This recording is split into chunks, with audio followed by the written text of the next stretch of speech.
One of the biggest reasons I wanted to do this show is because I want people to understand and parents to understand. Love on your kids. Love on them. I'm Mauri Goins. And I'm Dina Blair.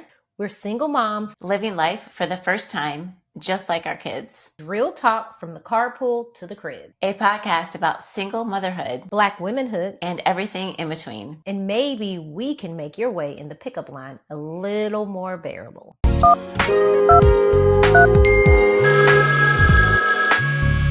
Dina was reading an article in Psychology Today that we found really, really interesting, talking about ways to develop healthy families. When families come in all different dynamics, families come in single parents, aunts, uncles, single dads, parents of both sex. What we want to do is reiterate on healthy ways of making all types of families healthy.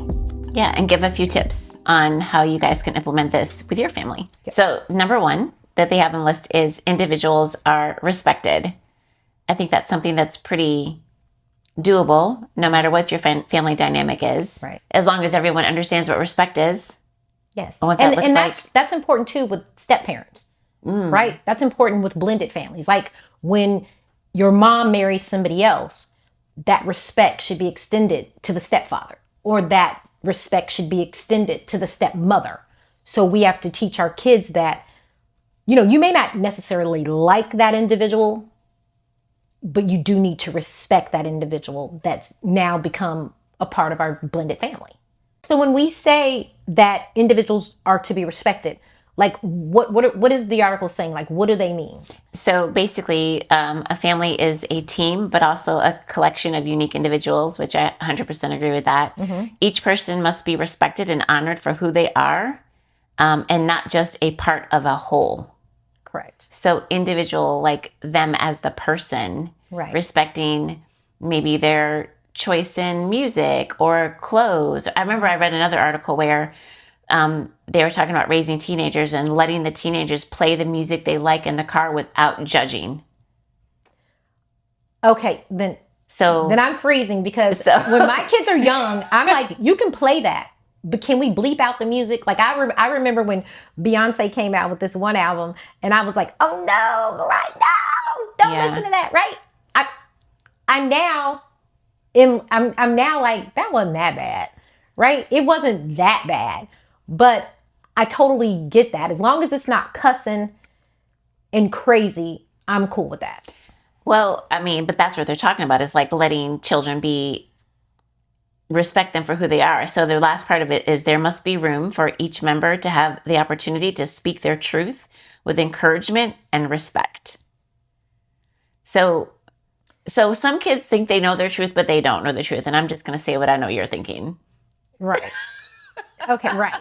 Like, and you know, also kids, when we talk about like the respecting, like I know I have a friend and she's raising who we call her son, but she's his aunt. Yeah.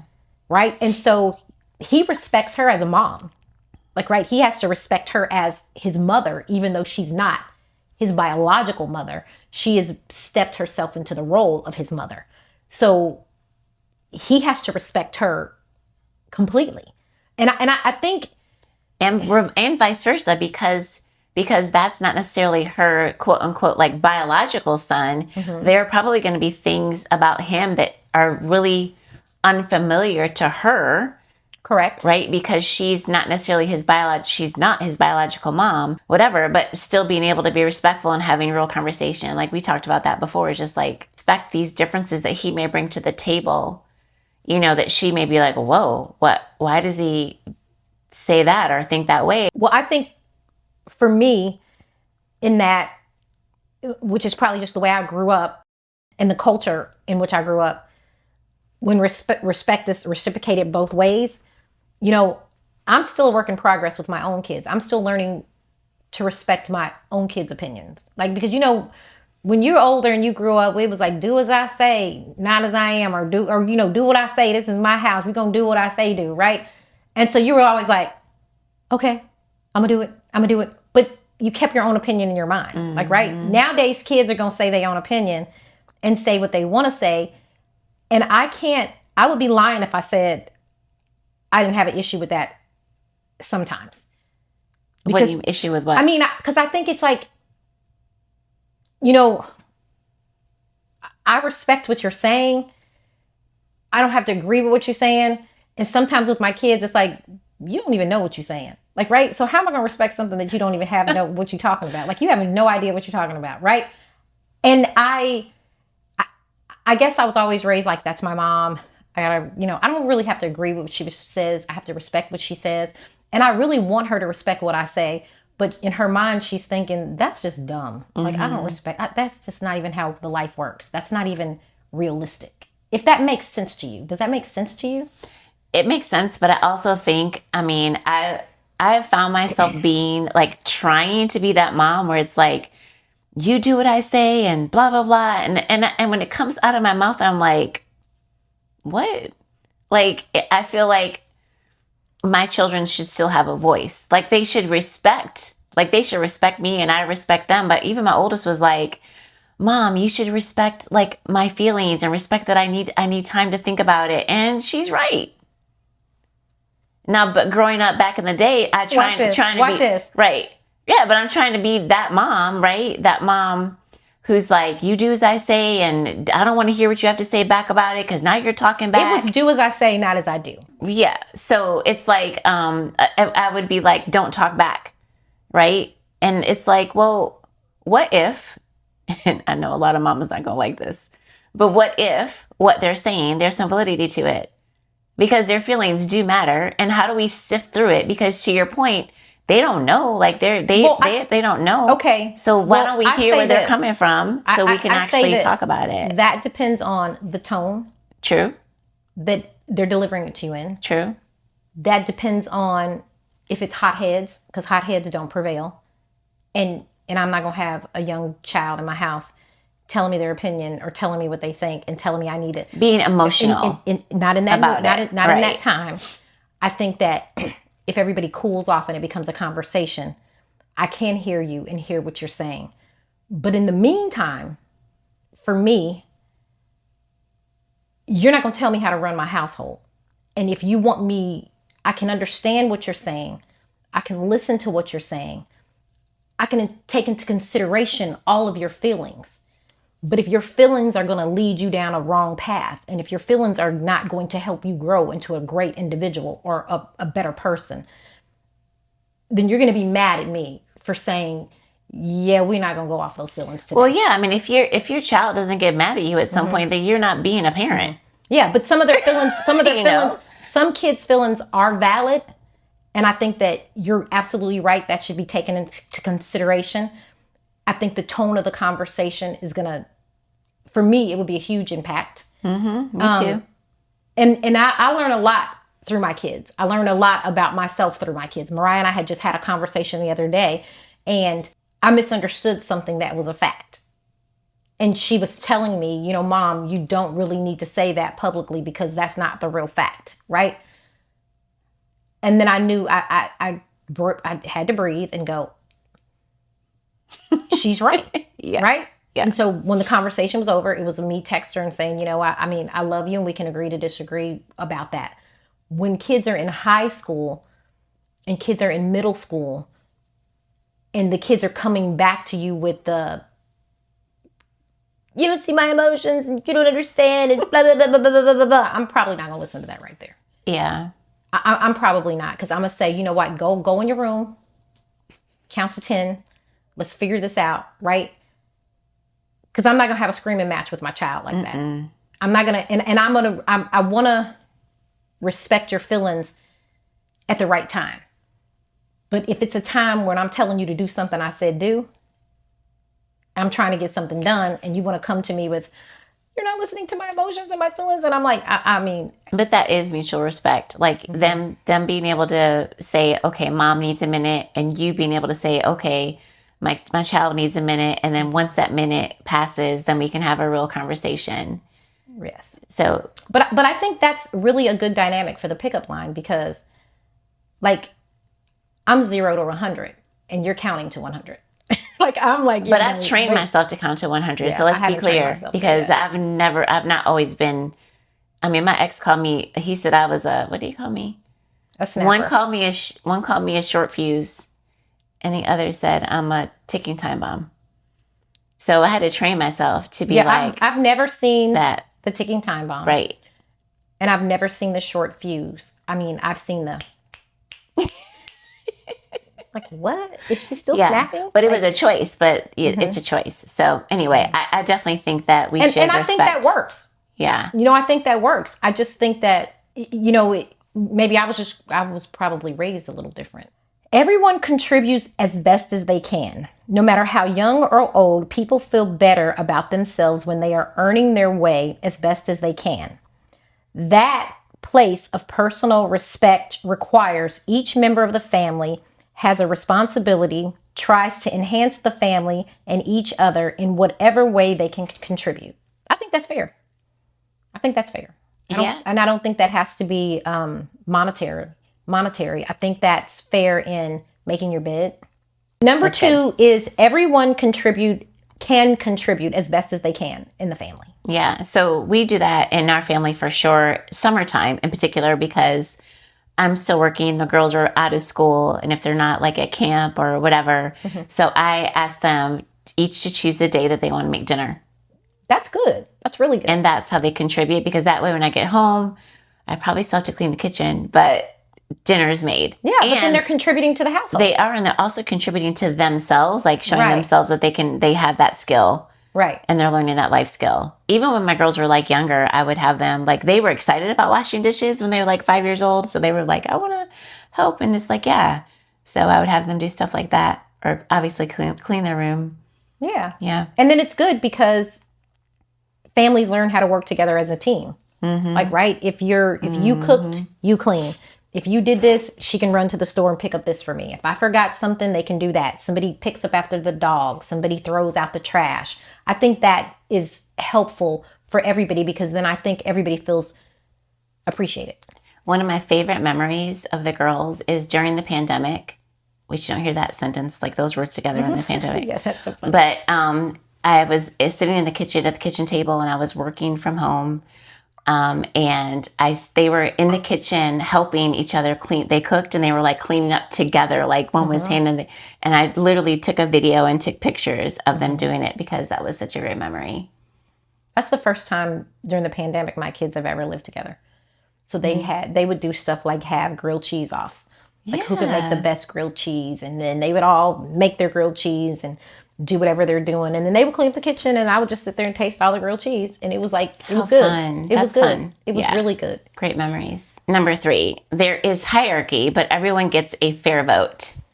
When I think about this, there's something that we would do when my girls are old enough to sit in the front seat, and as like the oldest gets to choose who sits in the front seat because they're the oldest.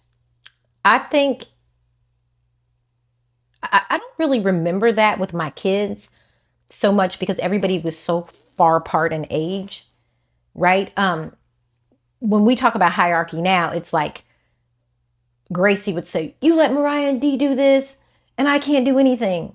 No, that's not how it was, right? We didn't really have a hierarchy in our house. I was the hierarchy, like, right? So, I mean, I'm just being honest. I'm like, the world's probably gonna be like, what kind of mother is she? But I probably was the hierarchy, right? They didn't really bicker over stuff like that. Plus their age groups were so far apart. Yeah, their age difference. I didn't have to worry about that, right? Yeah. So, it was kind of great, but even now in talking about them, Dee may say, hey, Mom, back up off Gracie a little bit with the grades because she's never home, right? Whereas with him, I'm like, shh, and Mariah, I'm like, come on now, come on. So honestly, my 2 oldest help me with the youngest. Yeah. So the hierarchy switches because they give me advice because they see things that I don't see with the 2025 kid, right? So I had Dee in high school when I was a different age. So I haven't really dealt with that because my kids were all so far apart in age. So that goes back to individual respect. You know what I mean? Because now that the kids are older, like you can see now it's like you got to give them that respect, like for them to be able to, because they're closer to our kids' age than we are, And it's like you remember that it's the question, why are you yelling? And in my mind, I'm not yelling. First of all, it's my voice, which is very squeaky. And I would be like, I'm not yelling at you. But when I asked you really nice and low, you didn't hear me. Like you act like you couldn't hear. Like respond. you didn't Right. respond. So then when my voice got higher, and I remember my son saying, I can remember one day my son was on the couch doing something, or he was on his computer or whatever. And I'd asked one of the girls to do something and they didn't do it. And they didn't do it yet. And then finally when Dee goes, hey, get up and do that. It was done. But I had been asking and asking. Nobody heard me. So I think that these healthy tips are good for everybody, because not only does it help the parent, it helps the siblings, the kids, the grandmas, the family. And it's just a different way of dealing with the hierarchy. When you said that, I think the oldest, because I see this with my girls, I think the oldest recognizes, especially in a single parent, I think my oldest for sure, and I see this with Dee, recognizes what we're having to kind of juggle in a day. And like when they see the youngest doing something where it's like, come on, mom just asked you to just, put that away or pick that up or, whatever, like just do it. Because my oldest, my kids will say to me, Mom, Gracie doesn't need that. And then sometimes, I'm thinking you didn't either, but I gave it to you, right? But they'll say, Mom, she doesn't need that. And then I look back on it and I think, well, they're probably right. That's from their experience. Yeah, from their experience. Yeah. She probably doesn't. Yeah. There's room for the expressions of all emotions and needs, but mutual respect is required. Yeah. So when I think about this, is one of my daughters had a really stressful day. Actually, that happened to both of them, but this particular example, she had a really stressful day. She was sick, and then one of the classes, I got an email from the teacher saying that she hadn't turned in anything, but it's because she was sick. I wasn't home when all of this transpired between my daughters. So my oldest calls me and she's upset, because of the email. And then her and her sister get into it. And it's all because of what she's experiencing at that moment. And earlier that same day, my youngest daughter had a situation where she couldn't find her flashcard she needed for school in the car. And my oldest was like, just calm down, just calm down. So fast forward to later in the afternoon where this same situation is happening now to my oldest, where she's stressed out. And my youngest is like, calm down, calm down. Well, now she's up. Now my oldest is upset. Now Kendall's like, you're talking to me like that. And Kay is like, well, that's what you said to me this morning. Right. So it's like, no, like take a second and think about what the other person might be experiencing.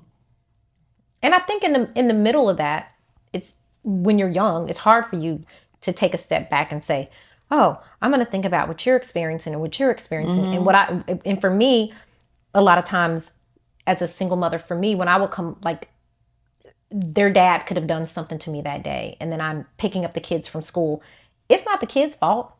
They don't have nothing to do with what me and him go through. And I have to learn how to channel that energy in another direction and not put it towards my kids. They can't get in the car and I'm like, ugh, I'm mad at you because I just had a shitty day. I can't do that. Right. And they might get in the car because somebody hurt their feelings. Maybe a boy didn't like them, or one of their best friends said something to hurt their feelings, and then they take it out on me. And it's like, you'll ask them like, how was your day? How did you feel today? But, well, what happened? Nothing. Are you okay? Nothing. But you can clearly see something happen, right? But we have to take it. We have to take it. We have to take it, As right? a parent, we take As a parent, we have to take it. But at the same time, we have to teach them, which is to this point, is like teaching your children by leading by example, really. And it's a hard example to lead by, especially when you're an adult and you're a single parent and you have nobody to take it out on. Yeah. You can't take it out on a dog, and you can't take it out on your kids. But that's when you have to say to the girls, like when my daughters were having that moment, is like, okay, I need you to think about why she would have said that to you, and how could you respond differently, and think about why you were behaving that way.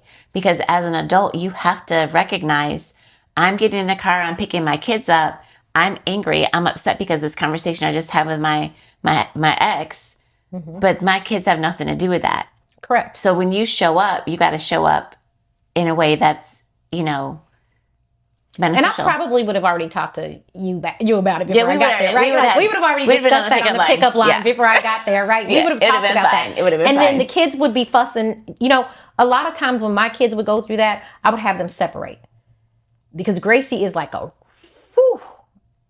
she's like a roaring lion when she's mad. No, like everybody's like, let me give her a second, right? Like, because we don't know what twin is coming out and that that's day. It, though. We don't know what twin is coming out that day. Yeah. So it can't be, let me explain to her in the midst of this. This is let her go upstairs, maybe eat, because all three of my kids are very known to get hangry.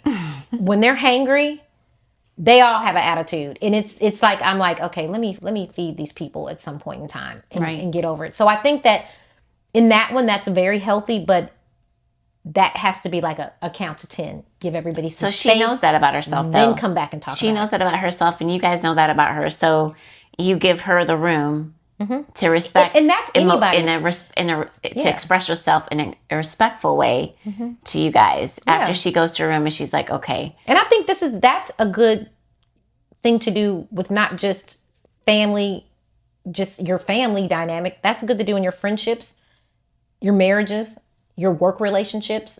That's good in all aspects because you need to give people that time to cool off. So number 5 on the list is they plan. So the family works and plans on mutual goals for each individual and for the team. So they work on goals for themselves, like individually, and for the team, for the family. I think so. I think that was like with Mariah going to college, and she had always planned to go to California. When she got the opportunity to make other choices, we all put our input in her final decision, and she made it for herself at the end. But our inputs were all good, and it was all driven to help make our family better. This is where family meetings kind of come in handy, like to have like where you can call a family meeting. Like even before we started this, like we talked to our kids about this. And yes, correct. Like what would happen and how this would help us individually and how it would help others and how it maybe could affect, them. So I think it's definitely important to have those open lines of communication. And the family is the team. Oh yeah. And if we, that's it. And if we hit our goals, we hit our goals together. Yep.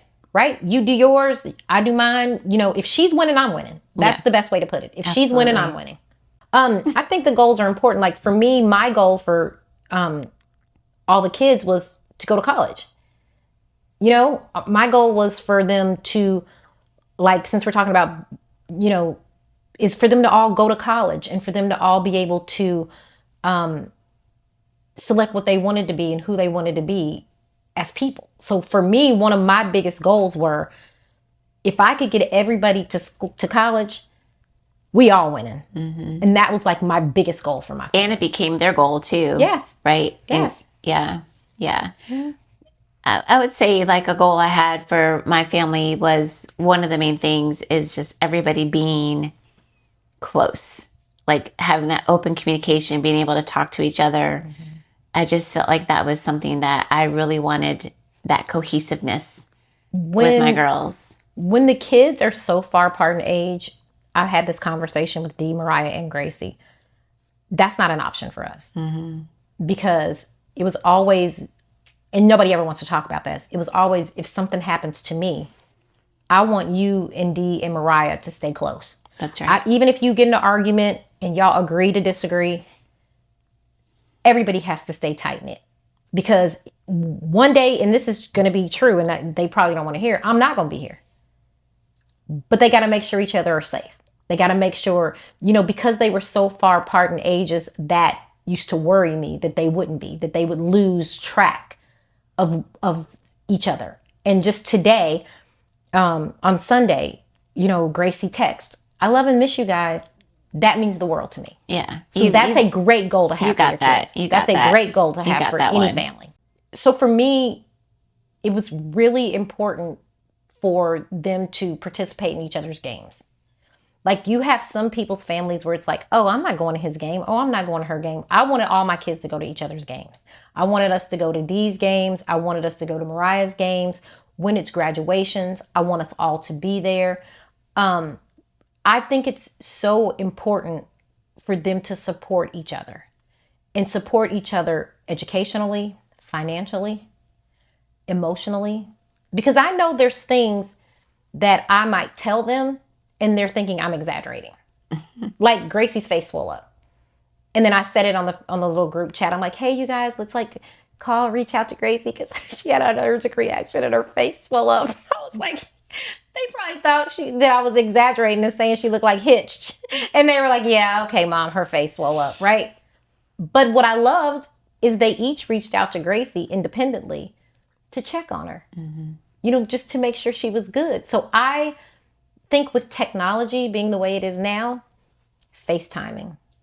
I love that they FaceTime each other. I love that I can walk in a room, or I would have just got home and Gracie's on the phone with Dior Mariah. I'm like, I don't let them see me go like, you know what I'm saying? But I'm like, oh my God, that is sweet. That is sweet that they love each other. Or like one thing that we did together that was absolutely amazing. They all took me to see Drake and 21 Savage. I know that sounds crazy, but I was like, yes, let's go. Sweet. And we had great seats. We had a good time. We went and ate sushi, which we love doing together. And then we went to a rap concert and Drake killed it. I loved it. Yeah. Group chat is awesome, right? Because you guys can that's what the girls and I, we definitely have group chat. And to your point is like making sure if they can support each other's events and activities, I definitely encourage, like, unless, my oldest is working, she can't be at a soccer match or whatever, but we definitely encourage supporting each other's extracurricular activities. And if something's happening, like if I notice one of them is, this happened at school today, she's having a tough day, send her a message, or I'm trying to help her understand, why this friend group is blah, blah, blah. Can you go talk to her about it? That's huge. That's so right there. That's huge. I do that kind of stuff too, because, and now they just kind of lean on each other, even if they have an argument. My oldest said this the other day. She was like, I'm not going to let her fail, Mom. Like, so they have each other's backs, and that means the world. Gracie will always remember, this is so funny. She will always remember that Mariah drove her to school and they were late every single day going to Starbucks. Right. Now I didn't know priorities. Yeah, I didn't know it. But Mariah was like, Gracie was like, yeah, Mom, it's okay. We're going to Starbucks. Yeah. I'm like, wait, I'm like, did they just say you guys were late every day? They're like, and Gracie's like, yeah, Mariah would be like running and get the Starbucks. Like, right? But I look at that and. Well, you look at it now and you see, it was bonding. It exactly brought them close together, and they both are amazing. Yeah, it was bonding. It was their time. It worked out. They probably played music with cussing. Yeah. And went to school cussing all day, right? I didn't know about it because when I got in the car, it was like, pick the playlist that's not cussing because Mom doesn't like it. They probably got in Mariah's car and pulled off in Henry. Little do they know what you play when you get in the car. They pulled off in Henry and rolled out with their Starbucks. So that was great. That was great too. Yeah. Like, I love that. The distribution of resources is open and understood by everyone. So one thing when it comes to resources, financial resources, is I really encourage my girls to take care of each other and not be like, you owe me. Right. That is, I don't know what it is about that with me, but it's just like when your people you love need something from you, then there's no you pay me back. Well, it's like the saying, don't loan somebody some money if you're expecting it back. Yeah. If you loan somebody some money, you're giving it to them because there's a chance they may not give it back. Even if they say, I'll pay you back on Tuesday. That might not happen.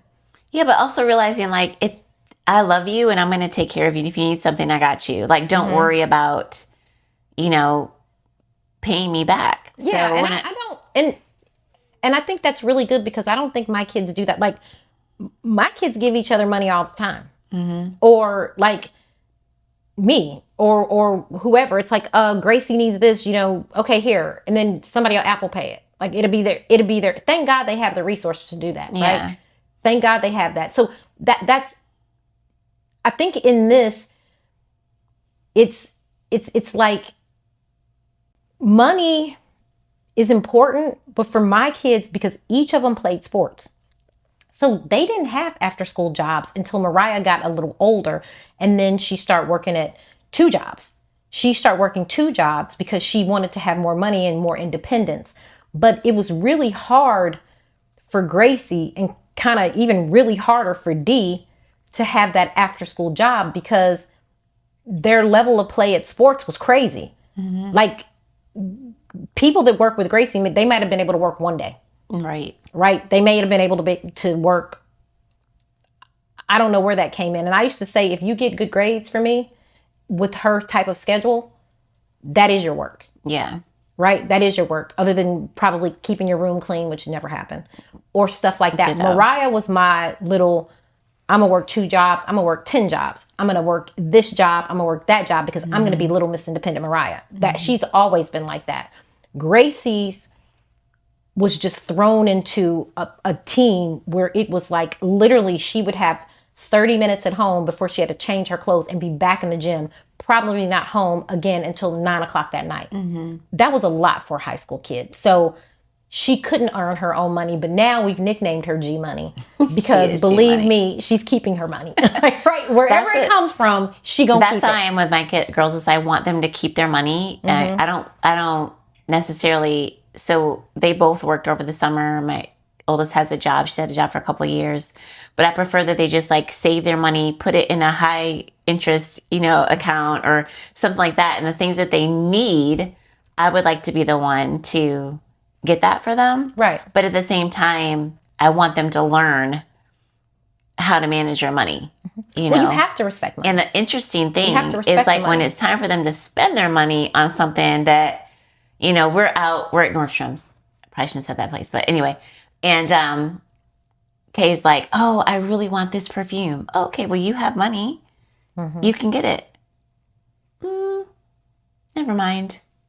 I think my kids, the one thing that I love about my kids is they would all give to each other. Yeah. Like, they take such pride in Christmas and getting each other that exact thing, like that, and I mean, it might be like, oh, that's expensive. They're like, it's okay. I can get it. Oh, I can get these. Oh, Mom, you don't have to do that. I can do this. And for me, as a single mom, regardless to what the world thinks, I was a single mom on a fixed income. Like, right, I got my child support.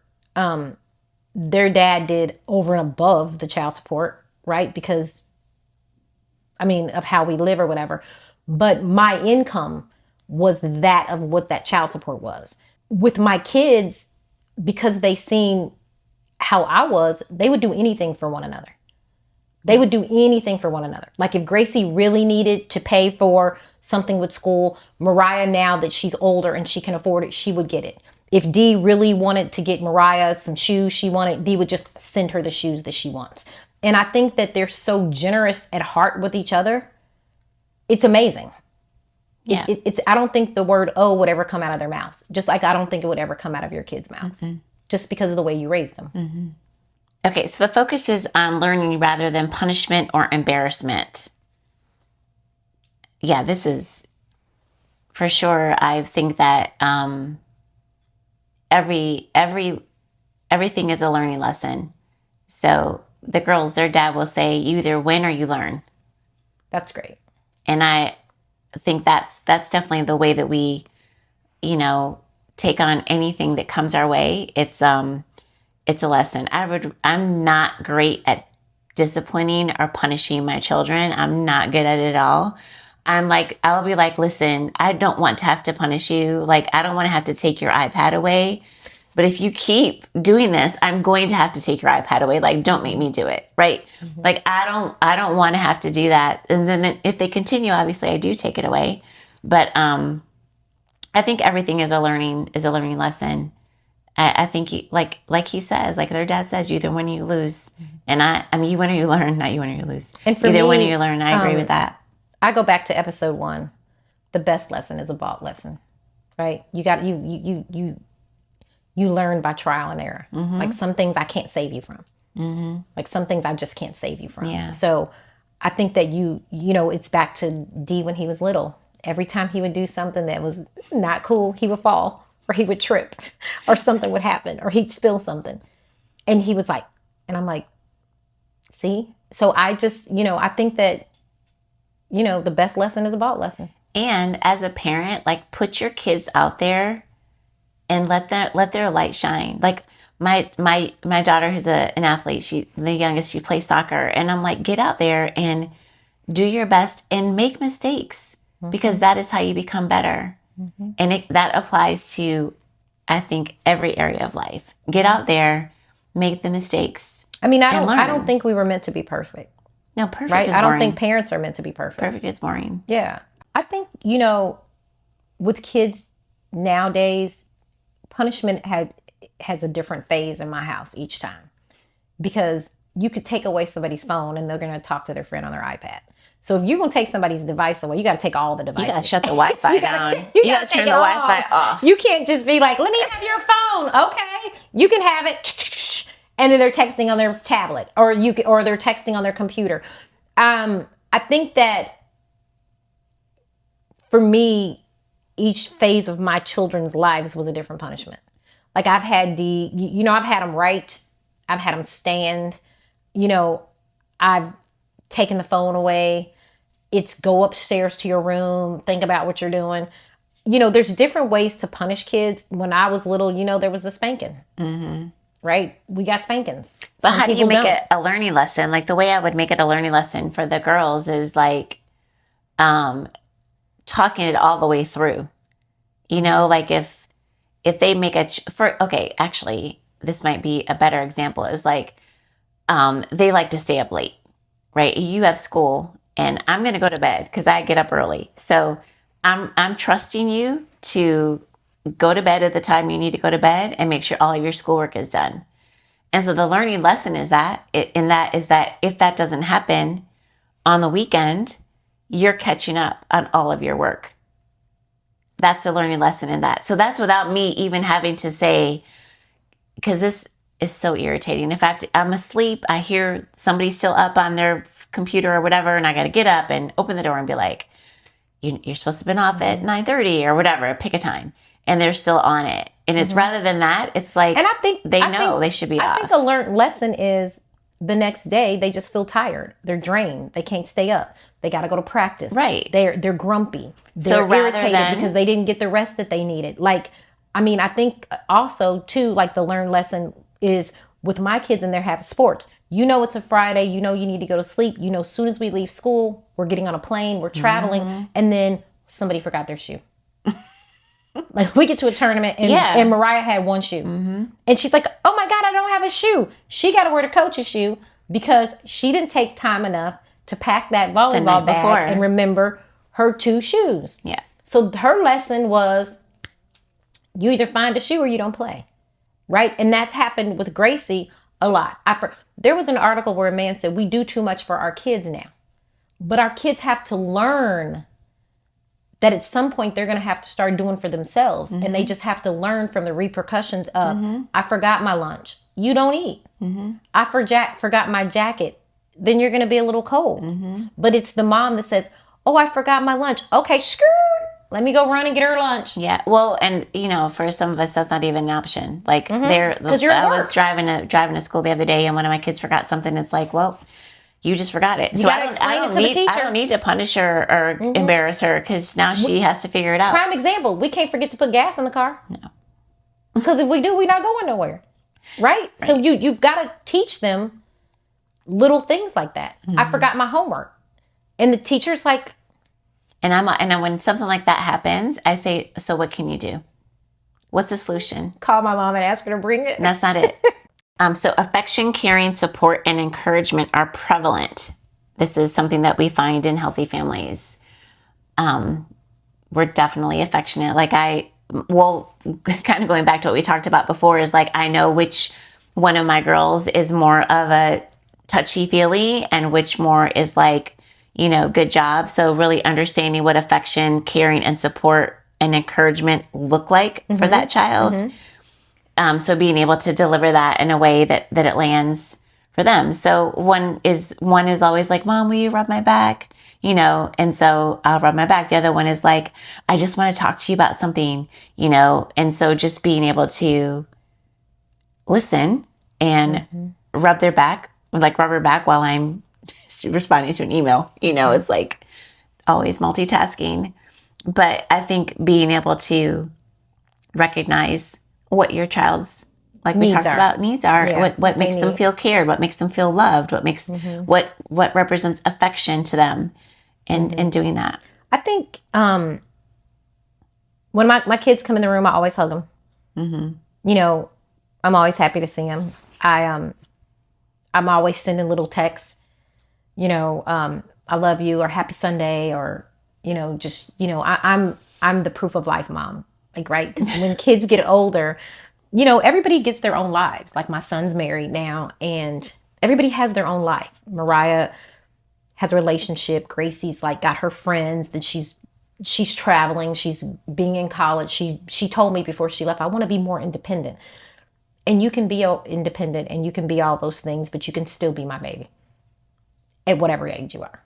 When my son comes in, I'm hugging him. Always. And I've made this a point. I don't hang up the phone without saying, I love you. Right? I love you. Love you. Okay, love you. Bye. Like, you know that. We do that too, yeah. You know that. Yeah. Like, it's like, love you. Bye. Yeah. Okay. That's important to me. Just a little hug, a kiss on the cheek.